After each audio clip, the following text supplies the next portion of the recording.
రచనలు బుక్‌లు? ఇవన్నీ కూడా యోగా ఫిలాసఫీ అండి. యోగా ఫిలాసఫీ అండ్ మహాయోగుల బయోగ్రఫీసే ఉన్నాయి మన దగ్గర. ఇది ఇప్పుడున్న యువతకు యువతకి ఏం కావాలండి? ఎవరికైనా కానీ హ్యాపీనెస్ కావాలి, పీస్ కావాలి, అన్నీ సమృద్ధిగా కావాలి. యోగంలో ఏం చెప్తారు?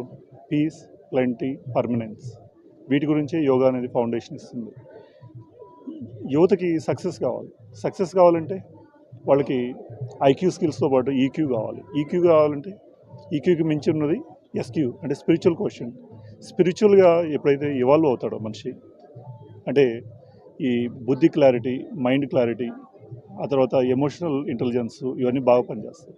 సో అంటే మనిషి వన్ లెవెల్ బయటికి వెళ్ళి స్పిరిచువల్ క్వశ్చన్ కానీ పెంచుకోగలిగితే మిగతా లెవెల్స్లో అంటే వరల్డ్లీ మ్యాటర్స్లో అంటే కాంపిటేటివ్ ఎగ్జామ్స్ కానివ్వండి, లేకపోతే వాళ్ళకు ఉన్నటువంటి ఇంజనీరింగు, లేదంటే ఇంటలెక్ట్తో చేసే పనులు ఏవైతే ఉంటాయో, ఎనాలిసిస్తో చేసే పనులు ఏవైతే ఉంటాయో, రేషనల్ థింకింగ్తో చేసే పనులు ఏవైతే ఉంటాయో అవన్నీ కూడా బాగా చేయగలుగుతారు.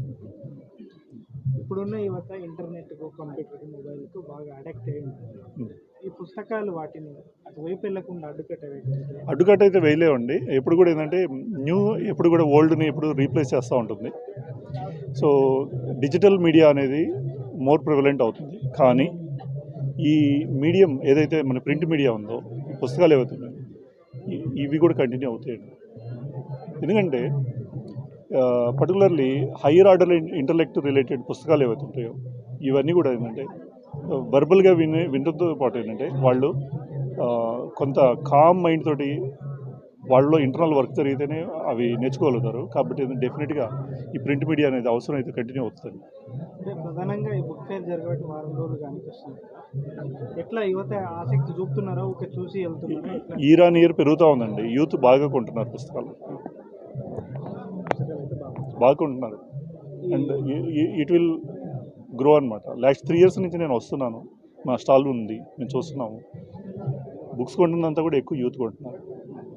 అండ్ పర్సంటేజ్ ఆఫ్ గ్రోత్ అనేది పెరుగుతూ ఉందండి. ఎవ్రీ ఇయర్ ఆన్ ఇయర్ పెరుగుతూ ఉంది. ఓవరాల్గా ఈ బుక్ ఫేర్ యువతకు కానీ లేదా పుస్తకాలు ఎట్లా ఉపయోగపడుతుంది ఈ మెసేజ్? అంటే పుస్తకాల్లో ఏమొస్తాయండి? జ్ఞానం ఏం చేస్తుంది? దుఃఖము, అశాంతి అనేది తగ్గిస్తుంది. తర్వాత ఒక పీస్ఫుల్ సొసైటీ క్రియేట్ అవడంలో పుస్తకాలు అనేది ఫౌండేషన్. హైదరాబాద్ బుక్ ఫేర్ ఏ విధంగా ఉపయోగపడుతుంది? అంటే మనకి టాంజిబుల్ బెనిఫిట్స్ ఏమి డైరెక్ట్ కనిపించవండి. ఇది ఒక ఫౌండేషన్ అనేది ఇస్తుంది సొసైటీకి. హెల్దీ, పీస్ఫుల్, ప్రోగ్రెసివ్ సొసైటీ తయారవ్వాలంటే పుస్తకాల నుంచి వచ్చే జ్ఞానం అనేది చాలా అవసరం.